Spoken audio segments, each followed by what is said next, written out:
welcome to module number 4 in this plagiarism tutorial, brought to you by the Bell Library and TAM-UCC Writing Center. Previously we learned that in-text citations provide credit to the source within the paper itself. We also learned that in-text citations can be parenthetical, in parentheses at the end of the sentence, or narrative, as part of the sentence itself. We also learned about APA and MLA citation styles. In this module, we will learn about the difference between quotations, paraphrasing, and summarizing. Let's start with quotation. Quotation is a word-for-word reprinting of another person's words.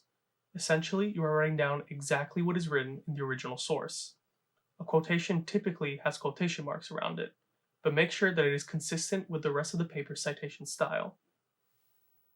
Here's some situations in which you might require the use of quotation. When the language is especially vivid or expressive, so if you can't write something better than the author already has, you can directly quote it. When the exact wording is needed for accuracy. When it is important to let the debaters of an issue explain their position in their own words. For example, if you have an author who is speaking on an issue you disagree with, then you can use their words to let them explain their own position. You can also use a direct quotation when the language is the source of the topic. Say you are discussing how a metaphor describes a theme in a book. You can quote that and describe the language as it relates to your topic. Next, we have paraphrasing. Paraphrasing is used to communicate the ideas of a source in your own words, without the use of quotation marks. When paraphrasing, the sentence structure and phrasing must not be the same as the original source. In addition, a paraphrase must include an in-text citation to show where the original idea came from. Some examples of when to use paraphrasing are to convey ideas of a source in your own words, to explain or illustrate a point to your audience, to include the details of a source without using the exact wording or structure of the source, and lastly, to show your audience that you understand the source. Lastly, we have summarizing. Summarizing focuses on the main points of a source while condensing the information. In summarizing, you should never use phrases from the original text without using quotation marks. You should only use summarizing to express the main ideas of a source without including supporting details. Summarizing and paraphrasing are similar, and it can get confusing, so here's the difference between the two. Summarizing condenses the main ideas of the text.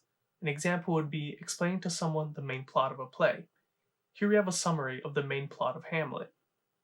It tells the story of Hamlet, who seeks to avenge his father, who was killed by his own wife and brother. On the other hand, paraphrasing includes key details and subpoints in your own words. An example would be a retelling of a play. It would include the story in its entirety, but told in your own words. Paraphrased text can be as long as the original text, if not longer. Let's review what we covered today. Quotation is a word-for-word reprinting from the original source. Paraphrasing helps communicate the idea of a source in your own words. Summarizing focuses on the main points of the source. In the next module, we will cover misuse of sources, ways to avoid plagiarism, and we will recap everything we've covered so far. Thank you for watching this module in the plagiarism tutorial, brought to you by the Bell Library and TAM-UCC Writing Center. Our references as well as other resources can be found in the description below.